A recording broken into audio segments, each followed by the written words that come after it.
নমস্কাৰ চাবলৈ আৰম্ভ কৰিছে আছামিজ ট্ৰেণ্ডিং আজি 23 আগষ্ট আজি ৰাতিপুৱাৰ কেইবাটাও গুৰুত্বপূৰ্ণ খবৰ আঁকি পৰিছে আৰু এনেধৰণৰ খবৰসমূহ নিতৌ চাবলৈ চেনেলটো ছাবস্ক্ৰাইব কৰি ভিডিঅ'টোত এটা লাইক কৰি দিব। আৰ্টিকেল ব্ৰেকিং নিউজ বিৰোধী ঐক্যক লৈ গুৱাহাটীত বৈঠকত মিলিত CPIM আৰু অসম জাতীয় পৰিষদ প্ৰায় 1.5 ঘণ্টা ধৰি চলে এই গুৰুত্বপূৰ্ণ বৈঠক।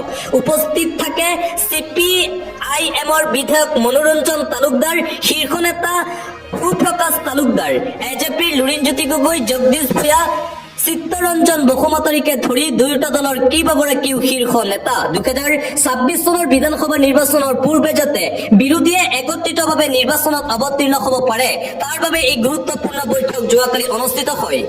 আন এটা গুৰুত্বপূৰ্ণ খবৰ, সমষ্টি পুনৰ নিৰ্ধাৰণৰ জৰিয়তে অসমীয়া জাতি 50 বছৰলৈ সুৰক্ষিত হ'ব বুলি কৈছিল মুখ্যমন্ত্ৰী হিমন্ত বিশ্ব শৰ্মাই। এতিয়া আকৌ মুখ্যমন্ত্ৰী হিমন্ত বিশ্ব শৰ্মাই কৈছে 20 বছৰ পিছত অসমীয়া জাতি বিপদত পৰিব। মুখ্যমন্ত্ৰী হিমন্ত বিশ্ব শৰ্মাই ঘৃণাৰ ৰাজনীতি কৰাতকৈ সকলো জাতি জনগোষ্ঠীৰ ল'ৰা ছোৱালীৰ শিক্ষাৰ দায়িত্ব লওক, এই মন্তব্য কৰিছে AIUDFৰ বিধায়ক ৰফিকুল ইছলামে।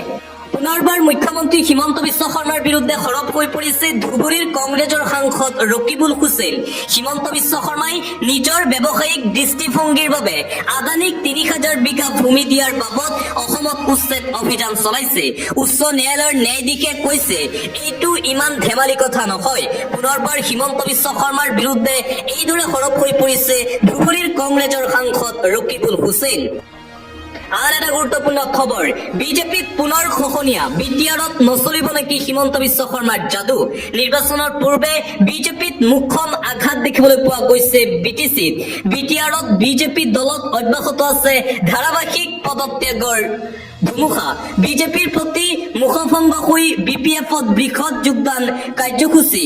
বিজেপি ত্যাগ, চিৰাং জিলা বিজেপিৰ OBC মৰ্চাৰ কাৰ্যকৰী সদস্য বিশ্বজিৎ বৰ্মনৰ লগতে একাংশ বিজেপি কৰ্মীয়ে যোগ দিলে হাগ্ৰামা মহিলাৰীৰ BPF দলত। বিজনীৰ থুৰিবাৰী ব্লক BPFৰ কাৰ্যালয়ত কোচ ৰাজবংশী জাতীয় কোষৰ দলীয় সভা। উক্ত সভাতেই BPFত যোগদান বিজেপিৰ কেইবাগৰাকীও নেতা কৰ্মীৰ। সভাত উপস্থিত BPFৰ কোচ ৰাজবংশী জাতীয় কোষৰ কেন্দ্ৰীয় উপদেষ্টা অভিৰাম ৰায়। কোচ ৰাজবংশীক জনজাতিকৰণৰ নামত বিজেপি চৰকাৰে ভেকু ভাওনা কৰিছে বুলি অভিযোগ উত্থাপন। BTC নিৰ্বাচনত কোচ ৰাজবংশী অধ্যুষিত এলেকাত বিজেপিয়ে নাপায় এটাও ভোট। নিৰ্বাচনৰ পূৰ্বে মুঠতে বিজেপিত এতিয়াও অব্যাহত আছে পদত্যাগৰ জোৱাৰ।